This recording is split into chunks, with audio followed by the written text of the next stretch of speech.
La grande interview. Bonsoir à tous et soyez les bienvenus dans la grande interview de BFM Business. Mon invité ce soir, c'est le président de la Commission des finances de l'Assemblée nationale et député de la France insoumise de Seine-Saint-Denis. Bonsoir Éric Coquerel. Bonsoir. Merci d'être avec nous ce soir dans la grande interview. Je vous ai invité pour avoir votre réaction à la publication de l'INSEE ce matin de la vérité des chiffres, des comptes publics pour 2024. On sait maintenant à quelle sauce on a été mangé l'année dernière, déficit, dette. On va bien sûr revenir sur ces chiffres-là qui sont bien sûr très importants, mais je voulais d'abord vous faire réagir au départ d'Alexis Kohler. On l'a appris il y a quelques minutes. Le secrétaire général de l'Élysée va quitter son poste au mois d'avril. Quelle est votre réaction ? Bon, c'était attendu, donc j'ai pas vraiment une surprise. C'était murmuré depuis longtemps. Très clairement, c'est une sorte de vice-président qui s'en va quelque part et qui a eu un rôle de directeur de cabinet très interventionniste, y compris, c'est ce que la commission d'enquête que je préside a montré vis-à-vis des affaires gouvernementales.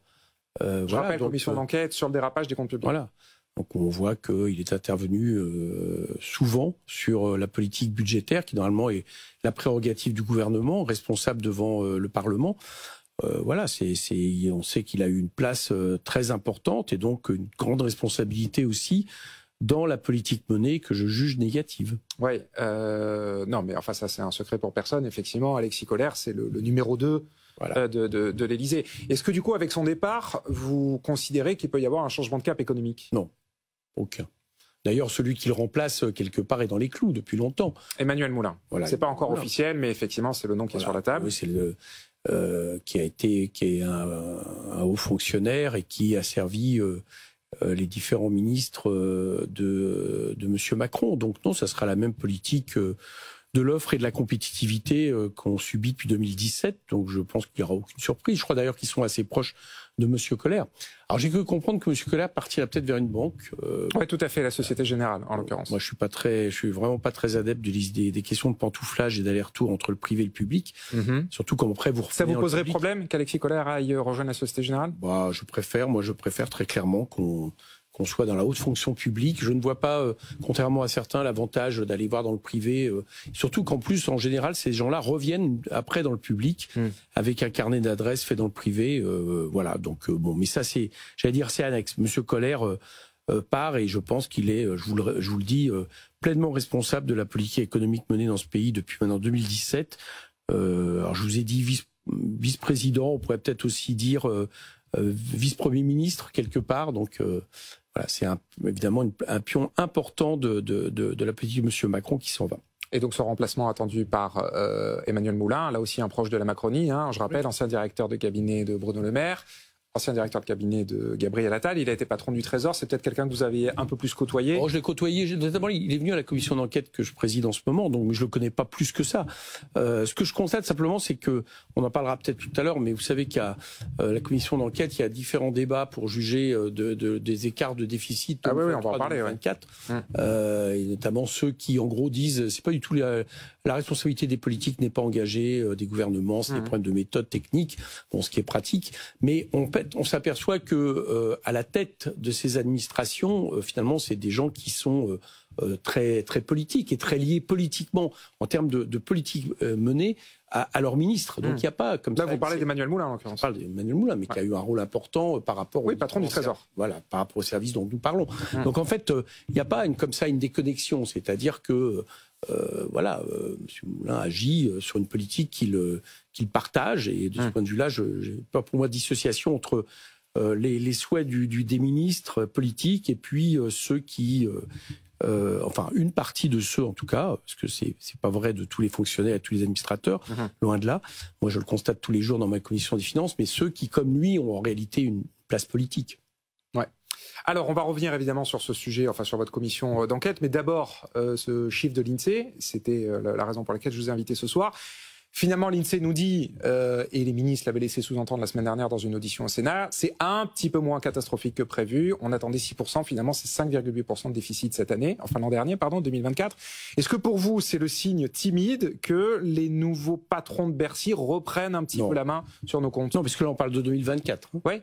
Donc les patrons de oui, Bercy, mais Bruno Le Maire est parti à l'été. Après, il y a eu je crois que ça n'a... Michel Barnier. Il y a eu... ça n'a pas de rapport. La question, elle est assez simple. C'est que on passe donc de 42 à 42 milliards, pardon, de 48 à 42 milliards d'euros. Et en fait, vous savez d'où vient la différence, et c'est documenté. La différence vient notamment du fait que les dépenses des collectivités ont moins augmenté que ce qui était dans les prévisions de juillet. Donc en fait, au moment où on a annoncé le 6%, donc alors il y a aussi les recettes de la Sécu qui ont été un peu meilleures, mais ce que ça montre simplement, c'est que les prévisions pour essayer de pointer du doigt la responsabilité des collectivités, elle était totalement surgonflée. Ça n'a pas empêché une croissance des dépenses des collectivités largement supérieure à toutes les autres sphères et à l'inflation.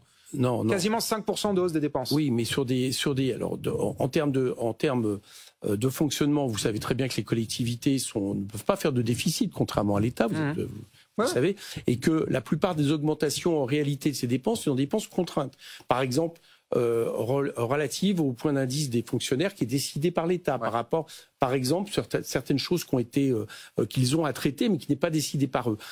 Donc il y a de plus en plus dans leur fonctionnement en réalité de dépenses contraintes qui ne dépendent pas de leur bon vouloir. Autrement dit, c'est une manière pour l'État de sous-traiter son austérité.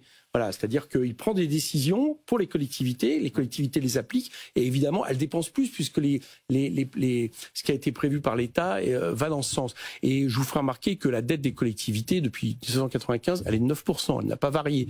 Donc, je trouve que les collectivités ont bon dos. Ce que je sais, c'est que pour les départements, la situation est catastrophique, parce qu'en réalité, justement pour suppléer notamment la baisse des dotations globales de l'État, mais aussi la baisse des DMTO qui sont sur les transactions financières, elles ont des notaires, elles ont quasiment mangé tout leur épargne. Voilà. Ce qui fait que il n'y a pas très longtemps, on a auditionné Départements de France dans ma commission, le membre de la commission d'enquête, qui prévoit d'ici 2027, si rien n'est fait en termes de recettes, des départements qui seront en cessation de paiement, c'est ça qui est risqué. Donc du côté des départements, ce qui est écrit est faux, et du côté alors d'abord, faut pas globaliser parce que toutes les communes ne sont pas sur le même niveau, mais pour le coup, leur dette n'est pas très importante. Pour le coup, je vous ferai remarquer que dans cette augmentation, fort heureusement, il y a une grande part d'investissement. Et je vous rappelle que dans l'augmentation de l'investissement depuis 2017 en France, c'est surtout l'investissement public qui augmente. L'investissement privé baisse, contrairement à ce que peut dire le gouvernement. Et dans l'investissement public, c'est 70% des collectivités qui l'assurent. Donc si on pense qu'elles dépensent trop au niveau de l'investissement, notamment en matière écologique, tout ça va nous amener une catastrophe parce que c'est elles qui sous-tendent l'investissement. Donc je ne partage pas du tout la responsabilité. Et pour revenir au début de ma discussion, on avait dit que c'était 16 milliards en plus. En fait, ces chiffres, c'était n'importe quoi. Et la baisse... 16 milliards en plus de hausse de dépenses. Oui, c'était en juillet, on avait dit... Monsieur, le gouvernement avait dit ils sont responsables pour 16 milliards de plus que nous avions prévu de dépenses. Alors on s'aperçoit que d'abord les prévisions voulaient rien dire, mais on s'aperçoit que avec ces chiffres-là, en réalité, ce n'était pas vrai. Donc c'est pas étonnant que ça baisse du coup. Alors là, c'est une nouvelle illustration effectivement de la bataille des chiffres et du fait que tout le monde s'y perde dans les prévisions.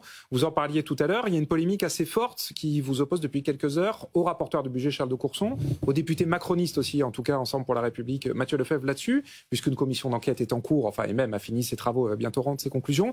Eux disent, l'un comme l'autre, que c'est une faute technique, une lourde faute technique qui fait qu'on a eu ces dérapages.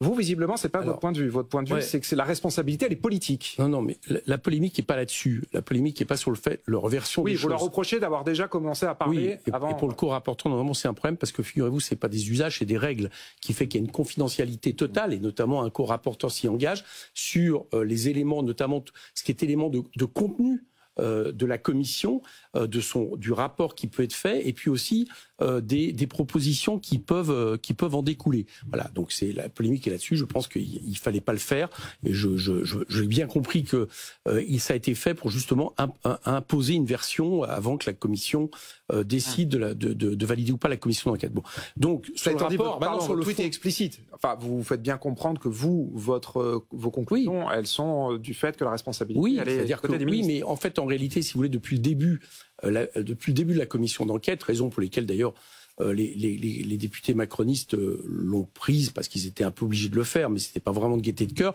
Mais leur version, ça n'a rien à voir avec la politique économique menée. Bon.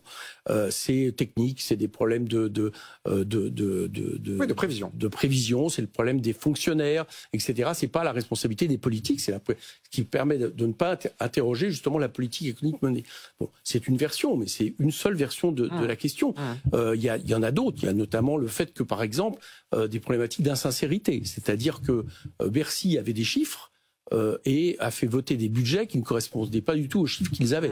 Ça, c'est un problème qu'on ne voit pas et qui va évidemment être clairement affiché dans la commission d'enquête. Et puis, quand est-ce que vous rendez vos conclusions vers le 9 avril. Et troisième chose, donc plus important pour moi, c'est que je pense que principalement, mais on le voit quelque part à travers les collectivités, c'est-à-dire que ces gens-là ont tellement cru aux résultats de leur politique en matière notamment de recettes fiscales. Vous parlez des ministres. Voilà, des ministres, du gouvernement, qu'ils ont annoncé des chiffres qui ont été contredits par les faits, mais parce que ils se sont trompés sur leur politique. Je vous donne un exemple. Optimiste. Quand vous baissez les seuils des impôts, de tous les impôts, pendant des années, comme l'a fait le gouvernement, les gouvernements de M. Macron, jusqu'à ce qu'en 2023, on soit à 60 milliards de moins de recettes pour l'État.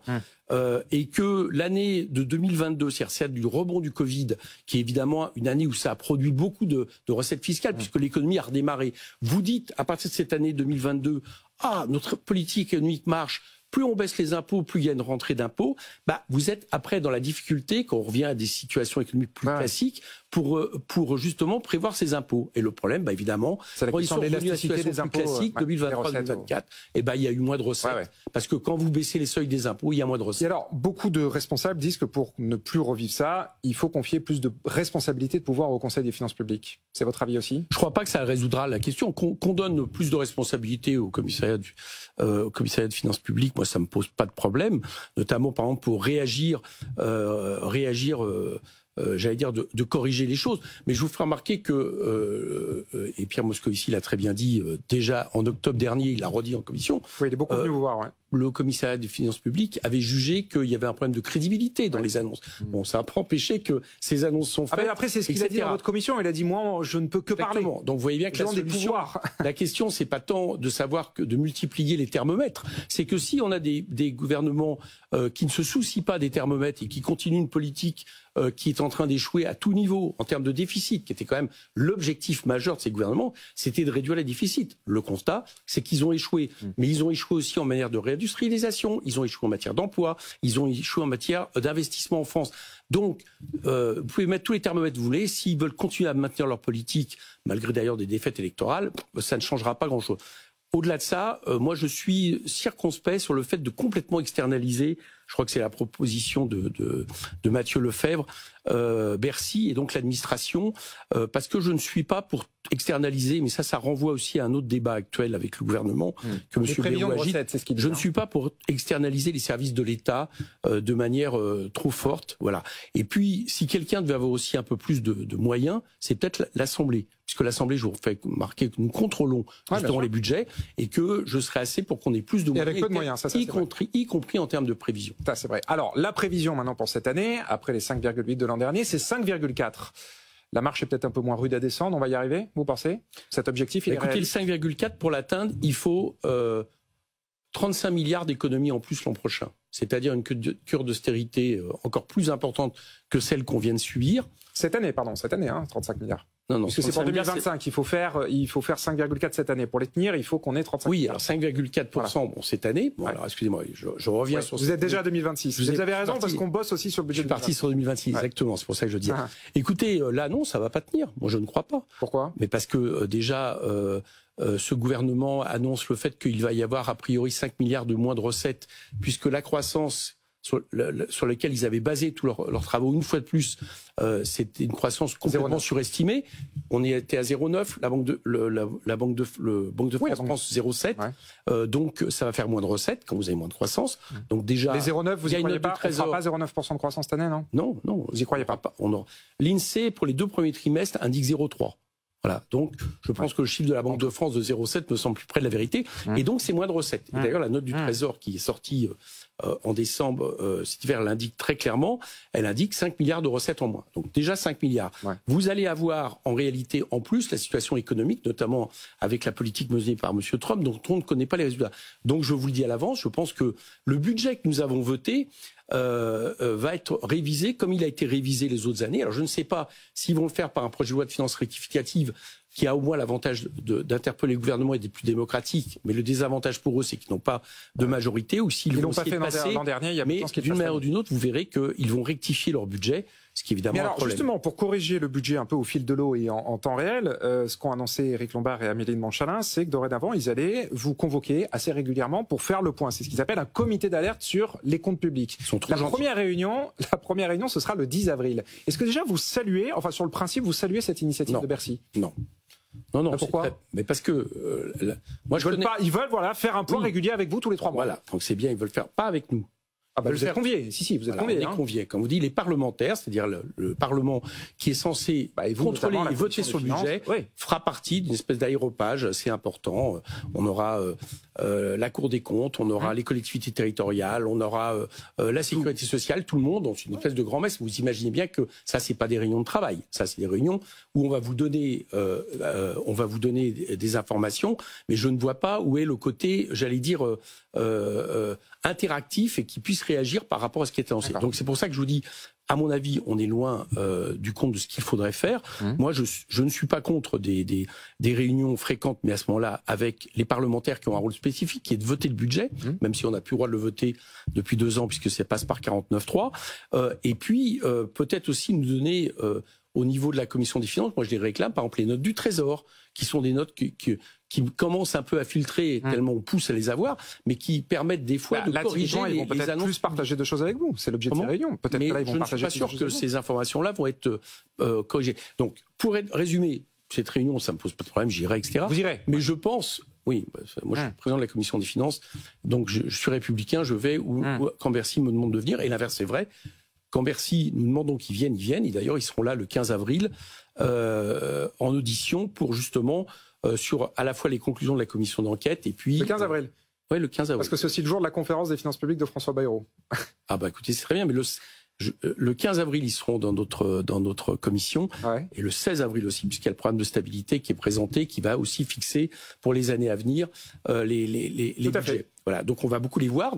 Et moi, je crois plus, je crois plus à cet élément, j'allais dire, de débat, parfois de confrontation, c'est normal, c'est la démocratie, avec l'Assemblée nationale que des aéropages un peu larges, où vous donnez des informations sans être souvent contredit. Bon, vous parlez tout à l'heure du budget 2026, parce qu'effectivement, là aussi, le gouvernement bosse dessus.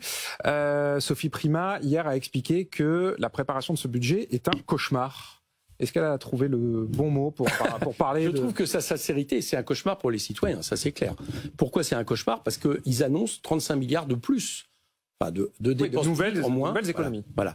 Principalement, manifestement, sur la sécurité sociale, principalement sur les collectivités territoriales, ce qui explique pourquoi il y a toute cette discussion. On ne sait pas pour l'instant. En tout cas, c'est les informations qui filtrent, qui sont données dans les différents interviews par Bercy, et je pense que c'est pour ça d'ailleurs que Jean-René Cazeneuve a fait un rapport sur cette question pour montrer qu'il dépensait trop et que là il y avait de l'argent à récupérer.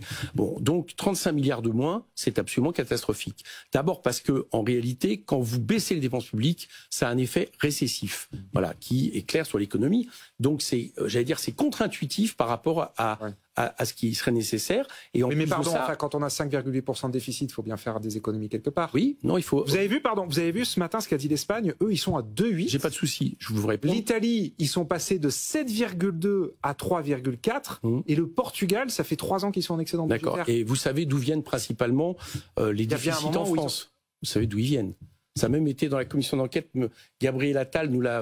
Non, mais ce que je veux dire, c'est que nos voisins ont fait des économies. Principalement, les recettes, et d'ailleurs la Cour des comptes le dit, puisqu'il dit le dérapage je vous cite la Cour des comptes février 2025, le dérapage du déficit depuis 2 ans révèle le plein effet de la poursuite jusqu'en 2023 de baisse de prélèvements obligatoires non financés. Autrement dit, contrairement à ce qui peut être dit sans arrêt, c'est pas les dépenses publiques qui auraient augmenté et fait déraper les déficits, c'est la baisse des recettes, c'est la baisse des impôts et qui a privilégié surtout et qui a favorisé surtout les plus riches. Non, mais il y a peut-être les deux leviers, Éric Coquerel. C'est ce qu'avait voulu faire Michel Barnier, pour le coup, augmenter les impôts, réduire les dépenses. Non, oui, enfin, bon, il touchait. Il voulait actionner les deux leviers. Je suis d'accord que vous soyez le porte-parole de M. Barnier. Non, je suis pas du tout le porte-parole de M. Barnier, mais sa copie, c'était 40 milliards d'économies, 20 milliards de hausse d'impôts. Il touchait de manière homéopathique. C'est porte-parole de personne. Il touchait de manière, je vous taquine, il touchait de manière homéopathique la question des taxes pour les ultra-riches qui ont gagné de l'argent comme jamais depuis 2017, d'accord, qui nous coûte trop cher pour aller vite. Et en plus de ça, Monsieur Lombard a fait en sorte que ce qui était prévu pour 2 ans ne le soit plus que pour 1 an. L'année prochaine, ça saute.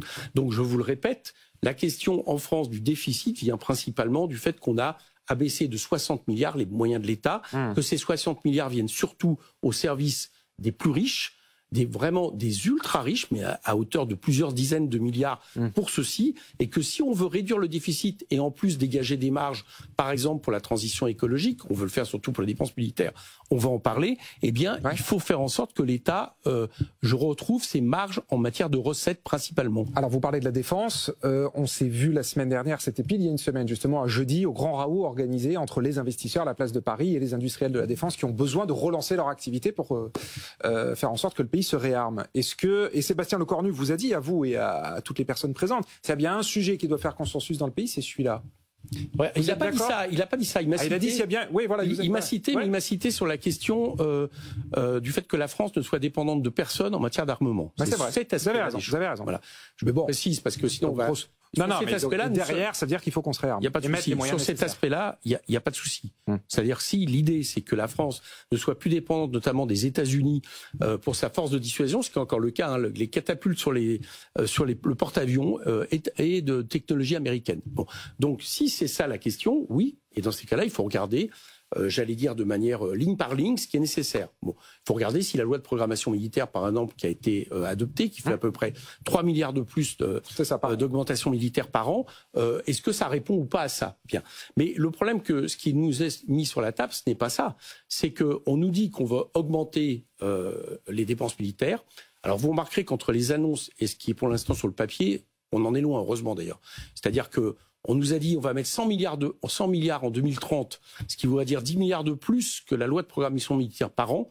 Et en réalité, vous étiez comme moi à cette réunion à Bercy, pour l'instant, on en est à une augmentation seulement de 3 milliards d'ici 2030, donc à peu près même pas 1 milliard par an. Donc on est loin de ce qui est annoncé. J'allais dire heureusement parce que je pense que c'est pas ça l'urgence pour le pays. Bon, mais pour vous, il faut pas une nouvelle loi de programmation militaire. Ah ben pour l'instant, c'est pas ce qui est annoncé. À Bercy, oui, non, mais ils réfléchissent justement à dire. Je ne sais pas. Pour l'instant. Mais vous n'y êtes pas favorable. Non, je suis pas favorable. Je suis pour un inventaire qui est que si la question c'est de faire en sorte que la France soit indépendante totalement, oui. Pour défendre son territoire sur toutes les mers du monde, oui. Si c'est pour faire en sorte de développer une économie de guerre, pour que la France rentre dans cette espèce d'affrontement entre des blocs économico-politiques qu'on assiste notamment pour en réalité développer l'industrie de l'armement, ce que je vais revenir, parce que je pense que derrière c'est ça dont il est question, c'est-à-dire qu'il est question que ce soit pour l'Allemagne ou la France de remplacer l'industrie automobile qui est en berne par une autre industrie militaire qui peut dégager des profits. Je pense que c'est de ça en réalité dont il est question. Là, je ne suis pas d'accord, notamment pour plusieurs raisons. D'abord parce que quand vous produisez beaucoup d'armes, à un moment donné, comme tout capitalisme, il faut des débouchés. Les débouchés, c'est de s'en servir. Donc je suis très inquiet de ce point de vue-là pour l'effet d'entraînement que ça peut avoir sur la paix dans le monde. Et je crois que dès lors que c'est entre puissances nucléaires, vous voyez le problème que ça peut poser. Et deuxièmement, parce que je crois que la plus grande urgence que nous avons affrontée reste la question du climat. Et que produire plus d'armement sans servir, c'est antinomique avec la question climatique. Et en plus, c'est autant d'argent qui n'ira pas dans l'investissement climatique qui est absolument indispensable. Donc voilà les raisons pour lesquelles je vous dis que tout ce qui va dans le sens de l'indépendance de la France, oui, pour défendre nos territoires, oui, tout ce qui va dans la France participant à une économie de guerre qui nous entraîne en plus sur des possibles conflits qui sont assumés par le livre blanc européen, face à des adversaires dans lesquels les USA contre absolument ce qui se passe actuellement, puisque ceux-ci nous déclarent une guerre économique, seraient l'allié traditionnel face à des adversaires qui seraient la Russie, l'Iran, la Corée, voire la Chine. Je dis que non, c'est pas les intérêts de la France. Bon, Éric Coquerel, il ne reste plus que 2 minutes. Je voulais parler du projet de loi simplification, puisqu'il est débattu en ce moment à l'Assemblée. De manière générale, est-ce que vous êtes favorable au texte qui est débattu en ce moment par les députés et est-ce que la simplification doit devenir une priorité pour les politiques, quel que soit leur parti? J'ai 2 minutes, je vais vous répondre sur le fond. Je ne crois pas. Et je crois que dont il est question en ce moment, en réalité, c'est la même chose à laquelle on assiste. On a assisté avec Thatcher, avec le New Management, voire avec, de manière light, on va le dire, mais avec ce que fait l'administration Trump. C'est-à-dire que il y a d'un côté M. Bayrou qui explique qu'il va demander à toutes les administrations centrales de demander l'état des travaux qui sont faits et de savoir si le privé peut les faire. Voilà, c'est exactement le New Management. Et moi, je pense que le privé n'est pas supérieur à l'État pour produire du service public. Et deuxièmement, derrière la simplification, le problème, c'est que quand vous avez moins de normes, en réalité, ça veut dire que ce qui est du forme du contrat se fait par le plus fort. Les normes protègent. Elles ne sont pas seulement des choses pour gêner les Français, c'est des normes écologiques, sociales qui rapportent parce que la déréglementation coûte cher. Et je me méfie beaucoup d'espèces d'ultralibéralisme qui entend en réalité tout déréguler, qui entend faire en sorte qu'il y ait moins de normes, qui entend. Mais vous êtes sûr qu'on parle de la même chose là? Oui, je parle de la même chose. Je pense que c'est ça. Déréguler et simplifier, c'est pas forcément toujours pareil. Mais je parle de la même chose. Je parle sur le fond. Par exemple, le test PME, qui est une mesure de bon sens que réclament les petits patrons depuis Mathusalem. C'est la mesure la plus importante pour eux. Finalement, elle a été retoquée notamment par LFI, mais par tous les bords aujourd'hui à l'Assemblée. Oui, mais je pense que par exemple, quand on veut soi-disant simplifier la vie des entrepreneurs et qu'en réalité, on s'aperçoit qu'on enlève des règles, des normes qui protégeaient les salariés, pour moi, ça ne va pas dans le bon sens. Et c'est souvent, malheureusement, et c'est souvent pas la raison pour laquelle le MEDEF pousse à fond, oui, mais pas que, l'équivalent de la simplification. L'implication, je vous dis, à mon avis, ce qui est derrière sur le fond, c'est moins d'État, moins de fonctionnaires, alors qu'on a plutôt souffert de ça depuis quelques années, et d'un côté, moins de régulation, et c'est la règle du plus fort dans ce cas-là qui l'emporte. Toute dernière question. Comme je n'ai que 2 minutes, je vous réponds là-dessus. Ouais, non, mais le message est passé, il est très clair. En 30 secondes, même pas, Éric Coquerel, on se rapproche de la date anniversaire de la dissolution. C'était en juin. Quel est votre cap politique à la France Insoumise? Est-ce que vous voulez que le président est-ce que vous voulez provoquer une nouvelle dissolution? Oui. Est-ce que vous voulez censurer d'ici là? Oui, parce que tous les éléments qui leur ont permis d'éviter la censure, c'est-à-dire à la fois le prix de l'électricité, soi-disant qui allait baisser, le conclave des retraites qui pouvait peut-être aller sur l'abrogation, nous on n'y a jamais cru, mais c'est ce qu'ils avaient avancé. Le budget je vous le dis, qui va être plus régressif que ce qui a été voté, tout montre qu'en réalité, tout ça a été. Donc vous dites que le président doit redissoudre dès que possible. Donc d'abord, nous, on va essayer de favoriser le fait qu'il y ait une censure le plus rapidement possible de ce gouvernement. Le PS est toujours dans le jeu. Le PS est toujours dans le jeu. Et qui est une arnaque. Les ponts seront rompus avec eux. Écoutez, on verra bien. On verra. La responsabilité du PS est importante. On sait qu'on a besoin d'eux. Je pose la question. On sait qu'ils sont toujours dans le nouveau Front populaire. On sait qu'on a. Non, la question n'est pas là. Pour l'instant, on sait qu'on a besoin d'eux pour la censure. On sait qu'on a besoin d'eux pour la censure. C'est grâce à eux qu'il n'y a pas eu la censure. C'est eux qui ont maintenant la responsabilité et on les interpelle de savoir s'ils voteraient une motion de censure si nous la déposions sur les éléments que je viens de vous donner. La balle est dans leur camp. Le message est passé. Merci beaucoup Éric Coquerel d'avoir été mon invité ce soir dans la grande interview, président de la Commission des finances de l'Assemblée nationale. Allez,